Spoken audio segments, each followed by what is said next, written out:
बोरकर यांचं दुःखद दुर्दैवी निधन झालं. मी त्यांना भावपूर्ण आदरांजली अर्पण करतो.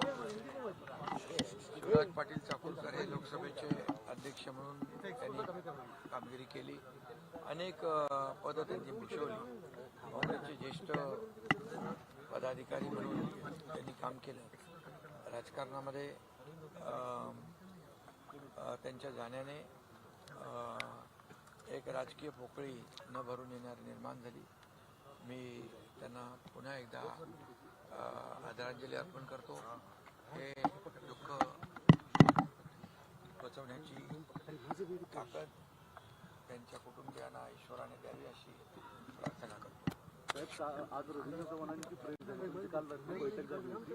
महायुती सगळीकडे करायचं असं स्वरूपाची सूचना केले आणि काही ठिकाणी कमिटी देखील केली जाणार आहे. तशाच पद्धतीची ही समिती कार्यान्वित असेल. 3 दिवसापूर्वी मुख्यमंत्री देवेंद्रजी त्याचबरोबर रवींद्र चव्हाण, बावनकुळे यांची स्वतः एक बैठक झाली आणि त्या बैठकीमध्ये देखील येणाऱ्या ज्या निवडणुका महापालिकेच्या आहेत त्या महायुतीने लढण्याचा निर्णय झाला आणि महायुती त्याबरोबर काल देखील रवींद्र चव्हाण भाजपचे प्रदेशाध्यक्ष आणि माझी देखील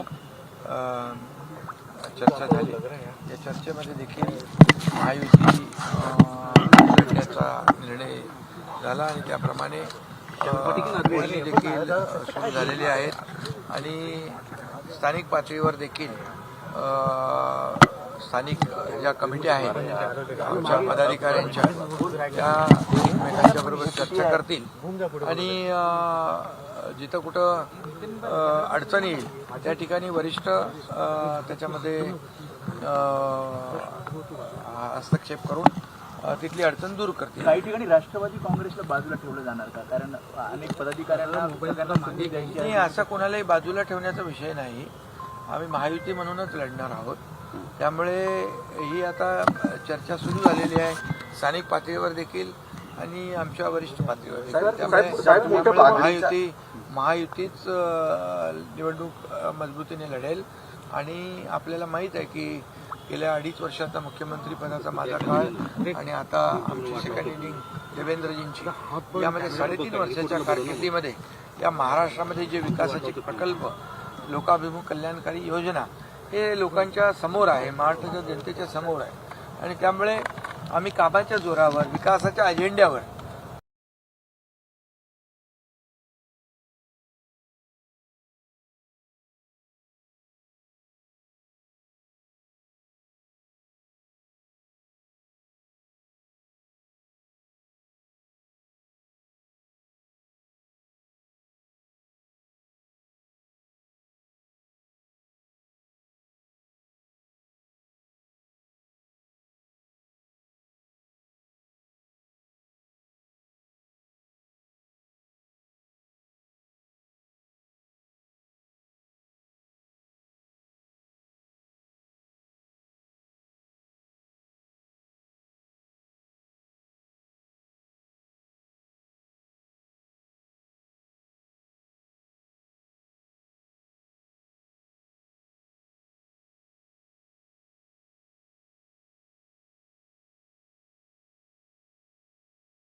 नाही, त्याला जे काही इतर व्यवस्था जी आहे कमिट्या आहे, जिल्हा कमिट्या, तालुका कमिट्या, राज्यस्तरीय कमिट्या, या सगळ्या ज्या कमिट्या आहेत महापालिकाच्या स्थानिक पातळीवरच्या कमिट्या, त्यामुळे ज्याला तिकीट मिळणार नाही त्याला तिथं सामावून घेतलं जातं. ही पद्धतच आहे, प्रक्रिया आहे. त्यामुळे महायुती जिंकेल. काल उद्धव ठाकरे आले होते, यानंतर तुम्ही देखील त्यांना उत्तर दिलं. आदित्य ठाकरे आता म्हणतात की एकनाथ शिंदे यांनी आरशात पाहिला. योजनेचा प्रभाव हा मुस्लिम मतदारसंघांमध्ये आहे. मुस्लिम महिलांची पसंती ही शिवसेना पक्षाला आहे. त्याच अनुषंगाने मुस्लिम मतदारसंघाच्या जास्त जागा त्या तुमच्या शिवसेनेला मिळतील असं जागा शिवसेनेला देण्याचा जो नाही, असं काय कुठल्या जागा देण्याचा घेण्याचा असा काही विषय नाही. परंतु मी एकच सांगतो, आम्ही योजना करताना कुठे भेदभाव केलेला नाही. सर्व समावेशक अशा योजना आम्ही केलेल्या आहेत आणि विकास करतानाही काही फरक केला नाही आणि लोकाभिमुख कल्याणकारी योजना लाडकी बहीण योजना करताना देखील आम्ही कुठलाही भेदभाव केलेला नाही. त्यामुळे तुम्ही पागडीचा जो निर्णय घेतलाय त्याने कुठेतरी विरोधकांच्या जिवारी लागलाय हा निर्णय असं म्हणा.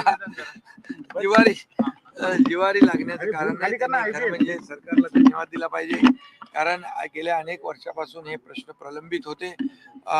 पागडी आणि मालक यामुळे जे काही रिडेव्हलपमेंटचे प्रकल्प रखडले होते, धोकादायक इमारती झाल्या, त्या पडत होत्या, लोकांची जीवितहानी होत होती, त्याला कुठंतरी न्याय देण्याचं काम आणि या सर्व पागडी आणि मालक यांचा पुनर्विकासाचा मार्ग मोकळा करण्यासाठी आम्ही काल निर्णय घेतला.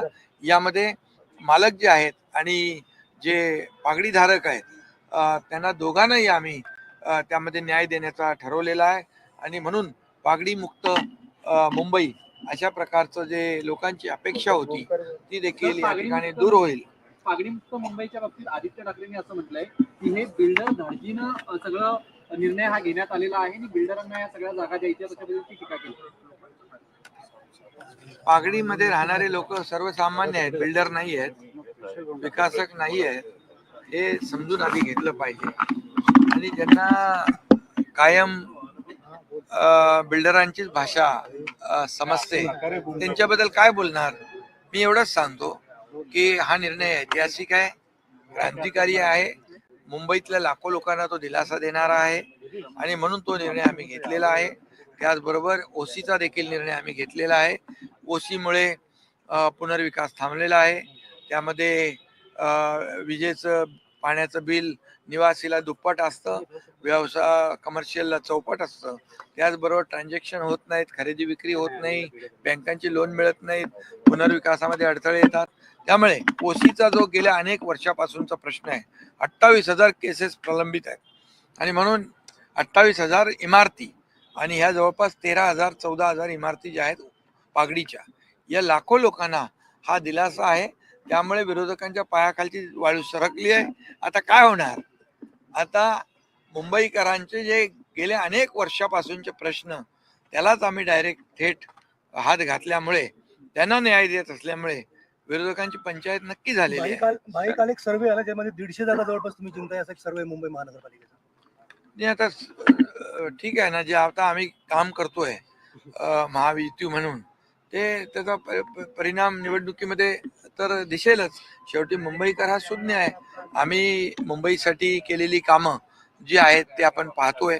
मुंबई मधले कॉन्क्रीटचे रस्ते, सिवरेज ट्रीटमेंट प्लॅन्ट, थांबवलेले मेट्रो प्रकल्प, कारशेड प्रकल्प आणि जे विरोधक आज बोलतायत त्यांनी मुंबई जी काही अवस्था मुंबईची करून ठेवलेली आहे ती आपण जनता पाहते.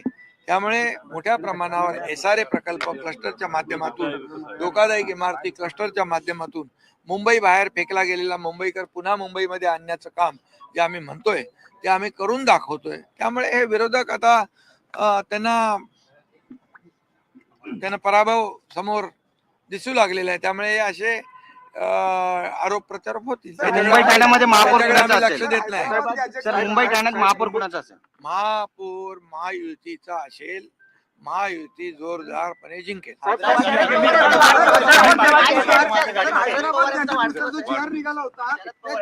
त्यांना वाढदिवसाच्या खूप खूप शुभेच्छा देतो मी आणि त्यांचं आरोग्य उत्तम राहो अशा मनापासून शुभेच्छा.